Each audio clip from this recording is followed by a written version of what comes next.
Welcome to the Java Cafe, Java fam.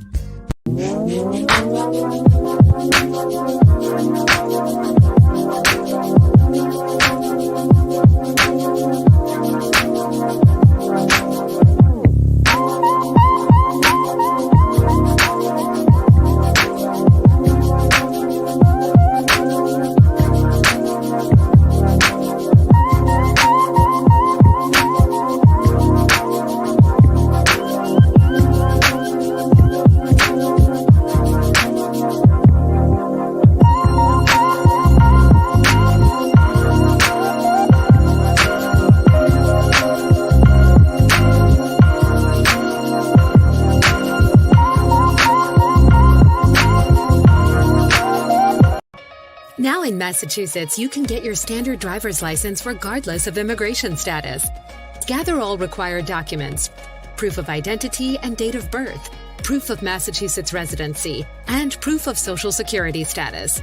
Next, register at mass.gov/myrmv for your learner's permit. When you pass, schedule your road test at mass.gov/myrmv and prepare at mass.gov/road test. Register today. Good morning, everybody. Good morning. I will admit it is very strange not tapping the button to have the music behind my voice this morning, but it is Wednesday, August 9th, 2023, and it is Waterfront Wednesday, as we do on every second Wednesday. Thanks to the sponsorship of the Boston Waterfront Coalition, we are able to come and talk with you about equity around the waterfront. If you remember, I believe it was in June. It's already August. We had the Java with Jimmy on the Waterfront Cookout. Folks came out and I met some great folks there. And one of the programs that I was able to become familiar with and actually did an interview with some of the staff there. My guest today wasn't with them that day, but I got familiar with Grub Street. And it is a program that we're going to learn more about. And we're going to also talk about the importance of the Waterfront Coalition and the waterfront in relationship to what this organization does. Like, would you go to the waterfront to read or to write? So I'm not going to belabor the introduction. I would like to bring in my guest, Lauren Artles. She's going to get it right because it's important to say folks' names correctly. But Lauren, for now, please introduce yourself, say your last name so I can say it right, and greet the people. Hi, thank you so much for having me. You got it on the first try. It is I did. Yeah. I wasn't exactly sure. Okay. I wasn't exactly sure. And also I have to admit the text is a little bit small. And so I was kind of straining to look, but I did get it right. So I'm good about that. Lauren Artles. I got it right. And you nailed it. Okay. I feel pretty good then. Stage manager at Grub Street. So first, tell us a little bit about, well, I think in this case, tell us a little bit about Grub Street and then tell us a little bit about yourself. But go ahead and say good morning, greet the folks. And after that, if you could end your greeting with one word that describes how you feel about the water or the waterfront. Okay, great. Good morning, everybody. Thank you so much for tuning in. Like we said, my name is Lauren Artles. I am the stage manager at Grub Street, which is the nation's leading creative writing center. We are the biggest independent creative writing center in the country, which is very exciting. Okay.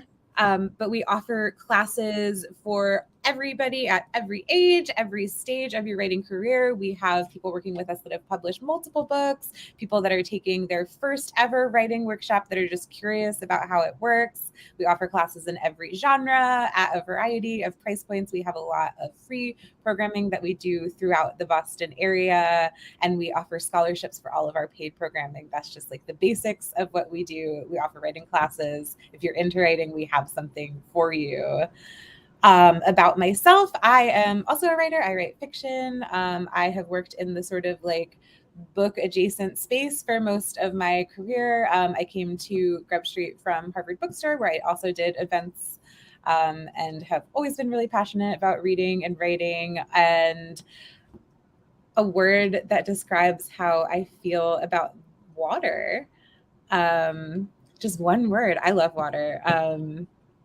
I would say held is a word that I feel about water. I love going to the beach. I love going to the ocean. I love swimming in the ocean. And I feel like swimming specifically in the ocean is like Okay.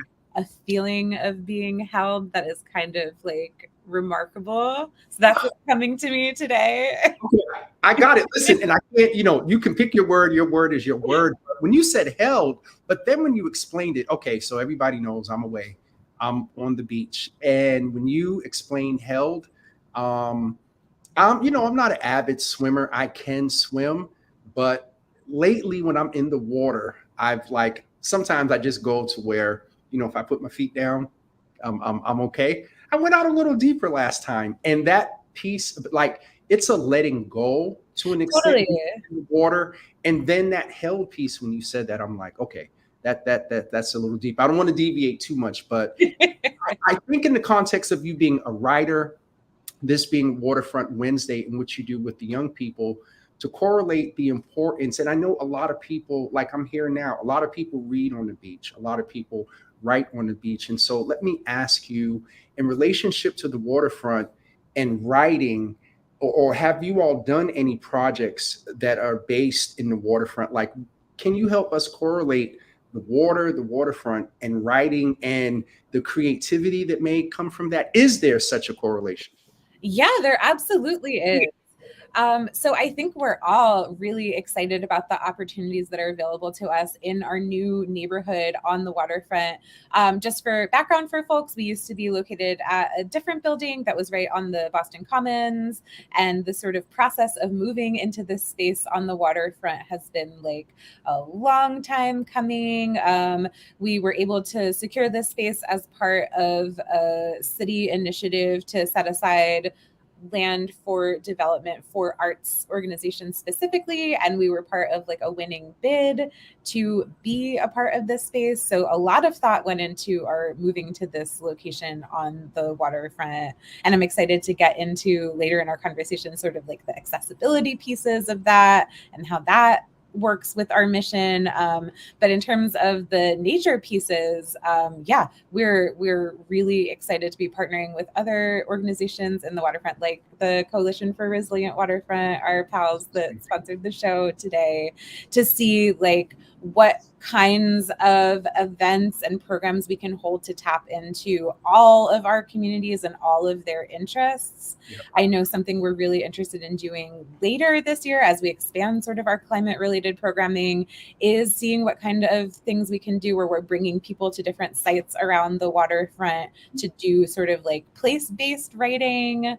Okay. We have done programs before that have had people come down to the seaport and like write on the ICA steps. Like we're really interested in sort of harnessing the inspirational possibility of the nature of our neighborhood and getting people thinking about not just the beauty of it, but also the climate impacts that will be coming to the area and how we can address that creatively. I want to jump into the accessibility piece, because with the NAACP convention, restaurants down there, it that question is coming up again. And even with my support of the coalition, I have mentioned a couple of times on shows that maybe one of the policy things we can do is work with the state and figure out a way to make the seaport in that area more accessible. And so let's jump into that. How, you work with a wide variety of young people and some maybe not so young people. We actually have, I think, at least two I know of, and let me know if I'm missing anyone. Heidi Lewis Ivy is a writer. I don't want to attribute the wrong, not Pulitzer, world renowned. She's got some awards in writing, and Leslie as well is in here. And Heidi mentioned also that you guys used to do Write and Sip, free lunchtime writing. Oh yeah, and we still have free writing hours. We do them both virtually and in person now, because a big part of our moving through the pandemic, coming out of the pandemic, that we're obviously still in, Zoom programming is going to be a huge part of what we do going forward, and that was obviously not the case years ago. So we're figuring out how to both cater to our local audience in Boston and our national audience. So we have free evening and lunchtime writing hours, both on Zoom and in person. So I can share more information about that, but that is something we still do. Definitely. And I know we're going to talk about an event coming up, but while I'm running my mouth for a second, can you put the website in the private chat so I could put that up as well? And yeah, absolutely. Just our regular landing page. the regular landing page, because Awesome. folks, when they get interested, they do go searching. And Heidi clarified for me, she is the 2018 American Fiction Award and Amazon bestseller. Oh, nice. Amazing. Congrats. Yes. And so there definitely is some context to writing, but back to the events and getting to the seaport and accessibility. What are your thoughts on how important it is to pay attention to what's going on the waterfront? You talked about the long time coming of getting there. There's a lot going on there, not just with space, but just you talked about climate.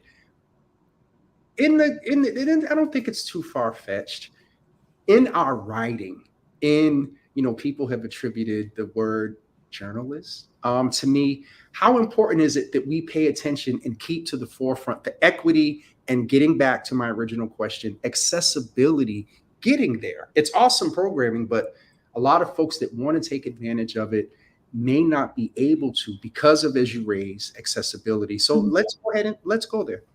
Yeah, I mean, it's absolutely crucial. It's something that we have thought about and are continuing to think about a lot, because our mission is so centered around removing all barriers of access possible to writing. Like, we're all passionate about writing, but we're all also very cognizant that it is like inaccessible in a lot of ways. The typical trajectory of like getting your MFA, getting published, is something that is simply not accessible to so many people for so many reasons. And as an independent creative writing center, we are like passionate about the possibility of bringing really high quality arts education to everybody, regardless of their financial background, their educational background. So access to the arts is something that is like so deeply important to us. And it's something we thought a lot about in this move to the seaport, because while it is beautiful, while it is right on the water, it is also inaccessible in ways both transportational and sort of psychological. Like it's a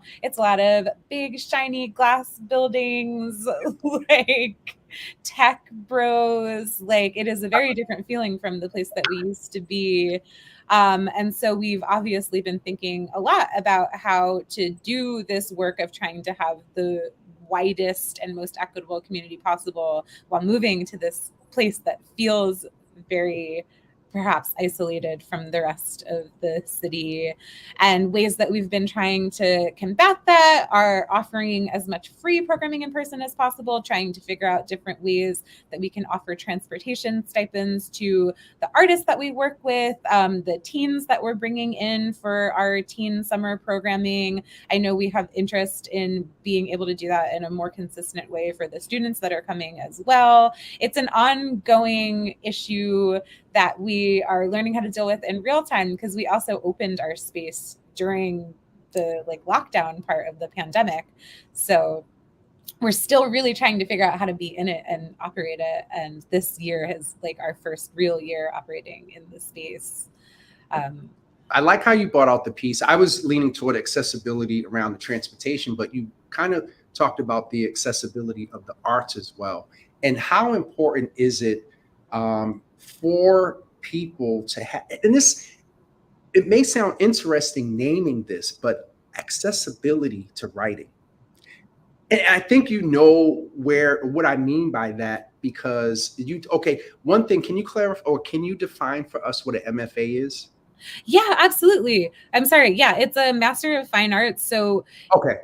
Typically, yeah, if you've done creative writing in college and are interested in getting a more advanced degree, this would be a 2 or 3 or sometimes 1 year program that you would do where you're just focusing on writing. Okay, let's talk a little bit about when you talk about the accessibility to art, specifically to writing.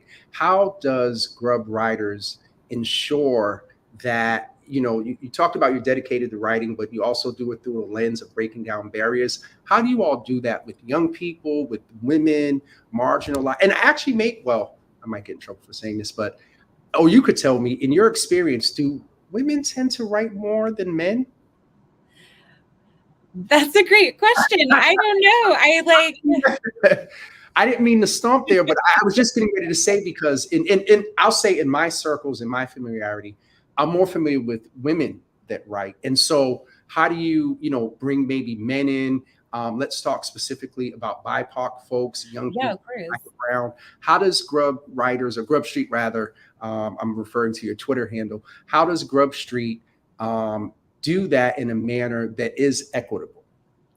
Yeah. So part of it is programs based. Like, we want to make sure that the classes that we're offering are not only geared towards specific audiences, but taught by members of those audiences. Like, it's really important to us to have like a very diverse teaching staff of various backgrounds, various ages, in not just all genres, but also like life experiences. So we're really working to make sure that the classes that we're offering are like inviting in marginalized audiences. We've been offering for the past couple of years like BIPOC exclusive workshops. That is something that we're really excited about, in fiction, and then just like general classes. Like, there's a class that we offer that's like how to write more and like get through blocks in your process, and like we do offer that specifically for BIPOC writers as well. And then, not just sort of like demographics, but also making sure that we're like a multi-generational writing space is something that's important, because it's important to us to have the teen programs and sort of foster people's passions while they're young. But we also want to be reaching people who are like well into their lives, well into their careers, and have maybe always been curious about writing, but have never had like the time or resources to get into it. We do have a lot of older students as well. So just making sure that the programming that we're offering are really solid, widely interesting. And then, in addition to the programming that we do in our Seaport Center and online, we also have a program called Right Down the Street that offers classes throughout a variety of libraries in different neighborhoods in Boston, in Mattapan, Dorchester, Roxbury. So these are all free drop-in classes that you can register for online and go to at the sites at the libraries. That's a program that we're really passionate about, making sure that we're doing outreach throughout the city and not just trying to bring people to us in this one specific space. I love the balance of that, because it is important to bring all marginalized people that have not felt welcomed. I thought about when you described earlier, for some, it's not just the accessibility, but for some that have may not traveled a lot, getting down to the seaport with you talk about the shiny glasses, you said tech bros and like that. So that I love how you named that as well. And so I love the balance of bringing folks into different spaces, but then also on the other side, going out and sort of have, for lack of better words, like satellite sort of opportunities. And so for those of you that are watching now, I'll put it in the comments as well. And speaking of comments, let's go a little bit. I don't want to jump around too much, but you have an event coming up. But I also want to talk about a little bit more about the impact of climate. You've mentioned that a couple of times, and I don't know if Grub Street is working on anything with their writing projects or just as an organization, but I just wanted to mention to folks, it is hyperlinked in the comments. You can get to Grub Street, get all of the information about all the programs that they are doing. And also, I'll go ahead and do it now. You'll see in the top of the comments pinned, there is an event coming up, I believe, on next Thursday. So we'll talk about that. So it's up to you. Do you want to talk about climate in general and then lead into the event, or we even talk about it? It's up to you. Let's do that. You're the co-host right now. Go ahead. Oh, gorgeous. Great. So just to give a little background on what I'm about to explain, another new initiative that we are really excited about is doing sort of yearly topical programming that is responding in real time to issues that are coming up in the news that are impacting our community. So last year we were really excited to start off this series with bunch of both multi-week and like one-day seminar classes about the topics of reproductive justice, abortion, pregnancy and birthing stories that we called Your Body, Your Story.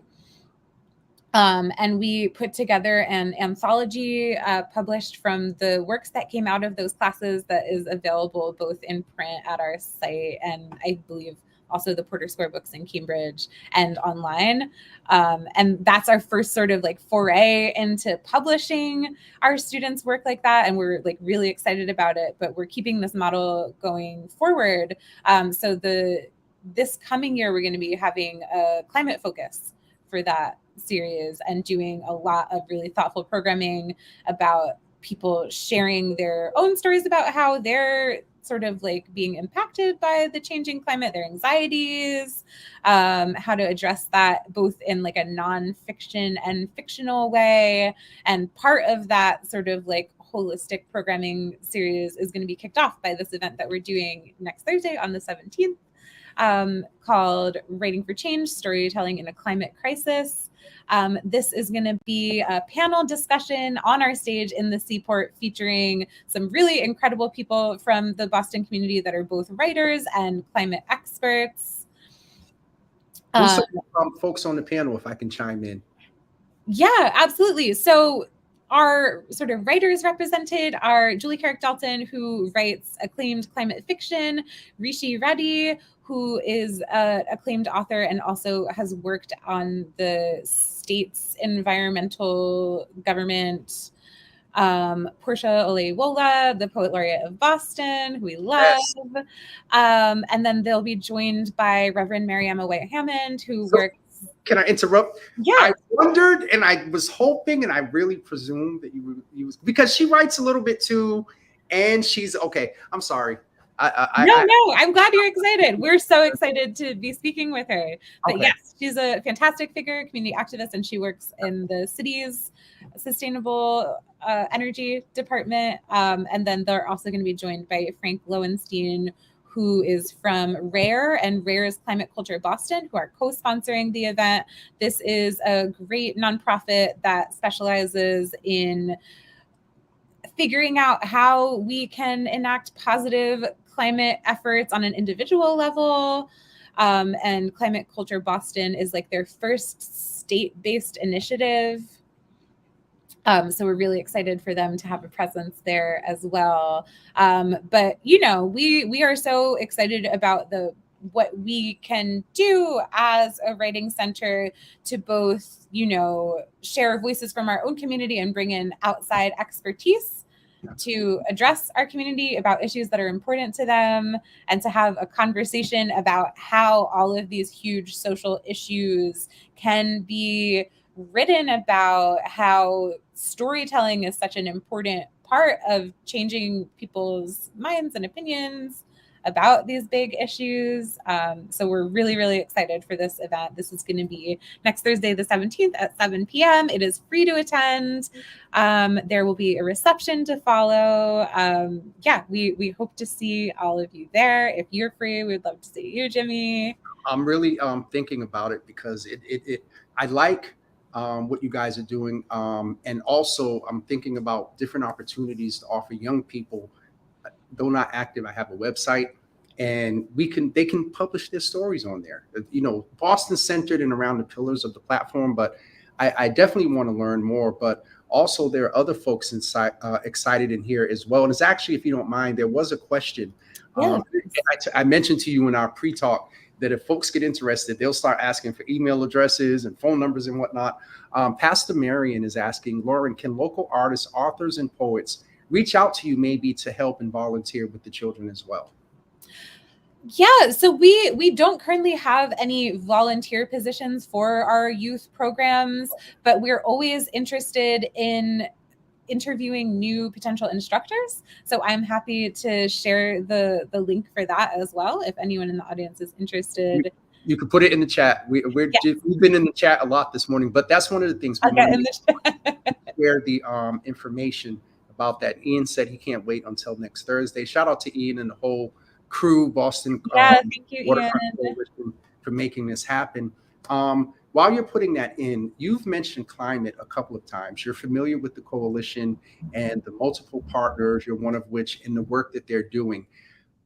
From your perspective, why should we pay attention and get involved as individuals with what's going on Boston's waterfront? There's a lot of development. You talk about climate change, you talk about accessibility, you talk about equity. Why should we be very intentional about paying attention and participate when things are going on around development on the waterfront? Oh, I mean, so many reasons. Like, we all live here. We are all, excuse me, we're all going to be impacted by the changes that are coming. And I know there's a lot of thought going on about how to sort of like shore up and protect our waterfronts. But while we have them in the state, they're so beautiful. They're such an important resource, and increasing access to them, making people feel like they can get there, use them like they belong there, is so important in making it feel like it's a part of the city that we all have a claim to, because we do. One of the other things I want, and I just thought about this, and maybe done it, and maybe we can partner on this. Have you all ever done anything on writing for advocacy? There's a different sort of tone when you're writing your legislator, and you got to state the problem, your suggestion, why it's important. Maybe we can figure out a way to do something. Yeah, that's a fantastic idea. I mean, we've offered sort of like op-ed writing classes. Okay. I don't know if we've ever offered something specifically on writing your representatives, but like, that's a fantastic idea. Even if we were to just host like an event in our space where people could come and we could all write letters for a couple hours, like that's such a great idea. I think that that's something that we may need to sidebar about. Yeah. Joe, the other thing I wanted to mention to you is when we talk about accessibility is I'd like to donate, I don't want to overstress, I would like to donate $250 worth of lift codes. And so that is basically $10, $25 lift codes where you can give to your constituents, those that you service, that can help get there, that can get them home if they're there late night. It's not that much, but I would generous. That's amazing. I would definitely like to get you 10 codes, because when you talk about the accessibility, it is important that, and one day the difference of a young person coming to get into the program is, well, I was going to come, but I can't get there. Oh, well, hey, we'll get you here and we'll get you home. And so I at least want to get you those within the next day or so. They're codes, they go right in the app, and $25 each. And so I would like to get that to you, as well as follow up about a writing for advocacy event, or if the coalition tells us that legislation is going on, coalition and Grub Street and Java with Jimmy, we get in a room somewhere with Java and we just get folks to get to writing. Because I think that is definitely important about climate and a bunch of other issues that go on in our community. Absolutely. And that is such a generous offer. Thank you so much. I definitely want to do that, because I'm familiar with the program. I got to meet the staff at the cookout. And if you talk to anybody that was there when I did the interview, when they talked about what they did and all the swag and like helping people, because it's not just writing. You all do a whole bunch of other stuff as well, like helping people with quality. Can you just go a little bit into that? Because the writing is good, but you talked about removing barriers. You all also work in areas to remove the barriers so folks can get there to write. Can you just tell? Because I was very impressed when I think it was 4 or 5 folks that I interviewed that day. And I literally was standing there going, like, why haven't I heard about you guys? So tell us a little bit more about what you guys do. Yeah, absolutely. We do a lot. We are in a particularly busy time for ourselves too. But in addition to our core offerings, which is the free and paid classes for all ages, not just young people, but also adults of all ages, that is the bedrock of what we do. But we also, in my role, we offer a bunch of free events programming for the community on our stage in the Seaport. We have our partners, Porter Square Books, in the space that also have free author events on our stage. Most nights of the week, there is something going on in our space that the community is welcome to. In our space as well, we have a podcast studio that is available for a sliding scale fee.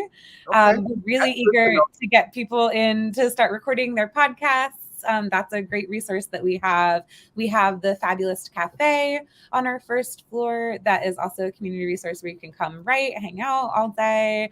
We have beer and wine there and great coffee. And the bookstore operated by Porter Square Books.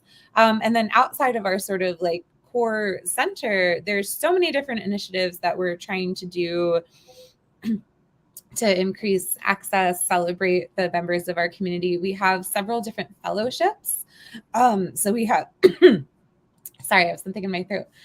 We have an emerging writer fellowship each year that offers a like really significant amount of free classes and mentorship support to, I think, 3 writers per year. It's a really great opportunity for people that are sort of like looking for a push in their writing career towards the next stage. That's something that we're really passionate about. We have a teaching fellowship for Black writers that is also for, I think, two individuals per year who have some writing and teaching experience and are looking to strengthen those skills. They teach a variety of classes with us and have a stipend to have time to work on their own creative work. That's something that we're thrilled to author. And then we also have a fellowship for teens as well, where we pay them for their work because we feel like that's really important to set that precedent for them so they know that their work is worth it, is like a real asset. So those are some of our internal programs that we're really excited about. So classes, fellowships. We also have membership program. Okay. That is for individuals. And if you're a member, you get access to our upstairs space to write. You get all kinds of cool discounts at other literary organizations around town. Okay. I'm definitely interested. I'm going to have to talk to the team and figure out how we do something together because there's advocacy writing. There is, I could see a session on working with someone like Pure Spark that moves in the mental health space, and journaling is a big part of mental health. Oh, yeah. So is there, some would say, oh, journaling should be private. You just get a pen and a piece of paper. But no, it's a practice. We offer classes on journaling. Are you serious? Yeah. We offer seminars on journaling. Okay, we're definitely going to need to post this conversation. But I definitely wanted folks to know there's a few things that you talked about. Generally speaking, the website, you can get all of the information from the website, but there were a couple of other I want to go back to the chat because you did, to Pastor Marion's question. I think I put it in the comments actually. Pastor Marion, if you go up in the comments, this is, I believe, the link to the form that if you're interested in being a teacher, the general website is the one where you can go and find out about the different fellowships. I love the fact that you have a fellowship specifically for Black writers and instructors. So that is definitely awesome because there's so much, things are very interesting in the country right now, that video and things going on. And so it's also an outlet because there's a lot of, and it's interesting because that incident happened near the water. And so journaling is also an outlet for people that may be triggered by what they're seeing in these videos and whatnot. So there's a lot. I'm so glad Ian said that we need to connect because the program definitely stood out from the cookout, but just, with the summer and things going on, I wasn't able to follow up the way I would like. I'm going to put another link in the comments as well, but I'm glad that we got to talk today because there's just so many opportunities between the work you're doing with young people, between the writing. I am getting better at journaling, and it's good to hear you say that there are processes that you can explore and there are templates. Anissa is in the building, part of the team, and she said she loves journaling, and so I'm getting into it more, not as much as I should. Some people say it should be daily, it should be at night, it should be in the morning. I guess it's up to the individual. But One of the other major things I wanted to highlight and make sure folks know before we get ready to wrap up is the event that Lauren talked about next week. If you go to the top of the comments, this link is hyperlinked there, and you can go and register, and you'll stay up to date with the information for everything that's going on next Thursday. And don't forget, everything that you need to find out about Grub Street can be found out right here at the website. I'm really excited. Lauren, did we forget anything? No, I'm sorry. I'm just also catching up on the comments because I haven't looked at them yet. And I just wanted to reiterate, I see Heidi's comment and I totally agree. And I just want to reiterate that we do offer scholarships for all of our paid programming, and those can be applied for on the individual class pages. But that is something that we offer. We're proud to offer it and are hoping to increase our scholarship pool and access, but that is something that we do as well. That is one of the things that I think is important for those that are able to consider getting a membership. It benefits you. It's also, you can go there and get away and sort of to write. And that membership, I presume, also supports you guys' ability to offer the free programming as well. Yes, absolutely. And that's something that is really exciting about having this home, this Center for Creative Writing. It is a space that supports working artists. It supports all of our wonderful working artist instructors, our staff, many of whom are also working artists. But all of the proceeds from our cafe in the space and a portion of the proceeds from the sales of books at the Porter Square Bookstore are going directly back into our community to support our wonderful writers, storytellers, artists and creatives. That, you know, is a word we often use talking about our folks that write, that sing, that dance, that podcast, that host shows, whatever. So Lauren, it was very refreshing to have you in the Java Cafe this morning. I will try to figure out next Thursday. I'm trying to keep August light, so next Thursday should work. I'll try to get there, but I really appreciate you spending time with us. Keep us abreast of anything that's going on. You have my email address. Folks, don't forget the links to the different programs, the fellowship, and the event next Thursday are in the comments. And most of all, if you have to, actually, I can probably go put this in the comments as well. Hold on, I do some of the production stuff right here. Yeah. And while you're doing that, I also just want to say, if you're not able to make it in person to the event on Thursday, we'll be live streaming it on Crowdcast. You can register for that virtual live stream in the event link that you shared. So that's another option. If you have any questions about anything that we do at Grub Street, you can email info@grubstreet.org. And hold on. We're going to do it again in real time. info@grubstreet.org. Crap. Email. Okay, we got it. Yeah, so we are happy to answer any questions you might have about our programming and the writing world in general. You can reach out anytime and we'll direct you to the right answer. All right, Lauren, thank you. I appreciate you being with us. Please get us information. And I'm sure you'll see a couple of emails or see some folks that say, hey, we heard about you on Java with Jimmy. So I'm so excited to bring you into the space and also them being able to take advantage of what you guys are doing there.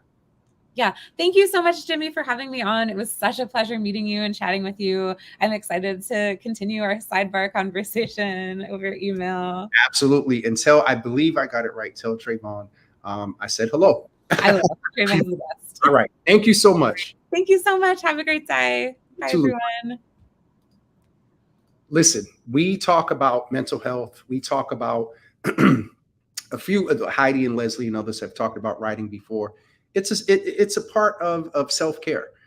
So they do the journaling piece. I'm going to work with them to figure out a way that we do some instruction or some guidance around writing for advocacy.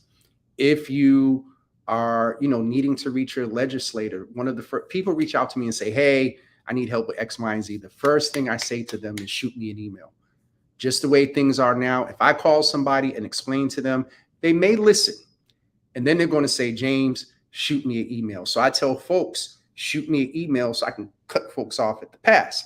But there is, yes, you can write your story. Yes, you can write about what's going on. But when you want to stress something and maybe someone wants to introduce a policy, there's a way and a form of writing to get that to your legislatures and your elected officials. So we'll be working on that. Anissa, please keep me on point with follow-up for that. Appreciate you. Love you much. All right, that's it for me, everyone. I don't believe, Anissa, are you still here? I don't believe, hold on, y'all. I don't believe I have anyone scheduled for tomorrow. So it's Thankful Thursday, and I just might be thankful for another mental health day. Hold on. Just making sure. The 10th. I don't see nobody on the 10th. Oh, Anissa, do we have anybody lined up for tomorrow? Y'all don't judge me. I'm a little bit on vacation. Anissa's laughing at me. Pastor Odom is in the room. Good to see you in the room, brother. Bill, don't laugh at me either. I'm like, look, I can't remember. Oh yeah, next week is going to be all right. So I'm letting you guys know that I'm going to take another mental health day tomorrow. We will not broadcast tomorrow. What I may do is a few folks have reached out for the clip of Mayor Wu's interview about Mass and Cast. Just dropped my phone. There's a lot of activity going on due to what she said in our interview. I believe it was last week. So I may recast that. And also this month, Anissa, thank you. We are focusing on Black businesses. We had one yesterday that we started with, and we're going to continue with others next week for the rest of the month. So thank you all for joining today. We will not be here tomorrow at 9. The next time you will see us will be on Monday at 9 a.m. here for kind of mental health. We're in the next month or so, some things are going to change, some of the aesthetics. I got to look in the space at the new Southline building that I'm going. And it's the live like we're going to move into people sitting next to me. And that's a different, imagine if Lauren was next to me and we had that conversation. Imagine if the mayor was next to me in the combos that we've had. It is different. It is very different. So I am looking forward. Heidi, thank you. I'm really trying because the fall is picking up already. So I'm trying to get ready for that and got a couple of major meetings next week as well. Also, save the date, men. Sisters, get ready to tell men. Saturday, October 7th, the Black Men's Wellness Summit is taking place. I talked to the subcommittee on the commission last night. They're aware. Hopefully they will support as well. So hold that date. Birthday. Oh, Anissa. Excuse me. Yesterday, Anissa put out a reel on Instagram when I was talking about my birthday. The number one texts and comments that I'm getting when I said there's going to be family and mother's board events. And I think the exact words I said was there would be other events for the other people. Why is the number one request, Jimmy, put me on the other list? Yo, comments, texts, inboxes. We'll keep you up to date about that very, very soon. I don't know how it's going to look, but yeah, we're going to celebrate 50 plus this year. It's going to happen. It is going to happen. Interestingly, so I'm going to say this and move on. But in the last couple of weeks, I've had individuals reach out to me and say, hey, I'm sick. I think you should get back to talking about COVID. The Boston Globe last week, though today's Tuesday, Wednesday, the Boston Globe last week started issuing COVID numbers and deaths again. And here lately, they only do that when numbers are going up. I only talk about that because the last couple of years, we did not do anything for my birthday because of COVID. Let's be cognizant. I told y'all that I flew the last flight. I did again this one, but I'll be honest, it like crossed my mind with the mask thing. So just be aware. And the number one thing that we can do is get vaccinated. I haven't talked about this in a very, very long time. But if you're not vaccinated and boosted, think about it. All right. That's it for me today. Pastor Marion. So I think about you often when I talk about not wearing a mask. And you don't play. And also, and there's nothing wrong with that. Heidi just said her dermatologist just got over COVID. Still wear a mask while traveling. So kind of felt compelled to mention that as I was talking about the delay of celebrating the 50 years. It just crossed my mind. I literally have texts in my inbox where someone said to me, I feel horrible. Can you please start talking about COVID? Numbers are back up. So that's it for me this morning. Anissa, it's when we had an event with the Health Commission at the end of June, and Dr. Basola came and talked with the young people. And what she said was that, this generation will probably see another pandemic. She didn't say specifically what it was, but we had Delta, we had Omicron. Could there be another strain? So anyway, I don't want to end on that, you guys. It is a reality, but I don't want to end on that. So I'm trying to think what I can end on to kind of cheer us up a little bit. Leslie, I don't need any jokes about, what did Leslie say yesterday? What food do musicians use or something? She said drumsticks. Anyway, I'm getting off of here. We will see you guys on Monday at 9. Keep me in your prayers for safe travels. And please keep those. I heard that Massachusetts had a lot of flooding. And I seen one picture where a parking lot, the water was up to like 6 inches before the top of the car. Keep our neighbors and other Massachusetts residents in prayer. Also, we heard that the governor is declaring a state of emergency when it comes to those that are migrating into Massachusetts. I also heard that a lot of local housing advocates, civic leaders, electeds, applauded the governor for what she's doing around housing and those that are coming into Massachusetts. But what they said was, we have a problem with those that are living here. How are we going to address that? And so pay attention to those things that are going on. That's it for me. I'm definitely going to get off of here. Keep Naraki in prayer, because she said we had a tornado on the Cape. So, and folks are down at the vineyard. So just please keep that all in mind. All right, everyone. Thank you for tuning in for Waterfront Wednesday. Thank you to the Boston Waterfront Coalition for sponsoring this segment, or this hour rather. And we will see you guys on Monday at 9 a.m. Have a great day, everybody. Have a great weekend. Wait a minute. What's today's? I'm all off Wednesday, but I'm not on tomorrow. Okay. I was going to say have a great weekend already, but see you guys on Monday at 9 a.m.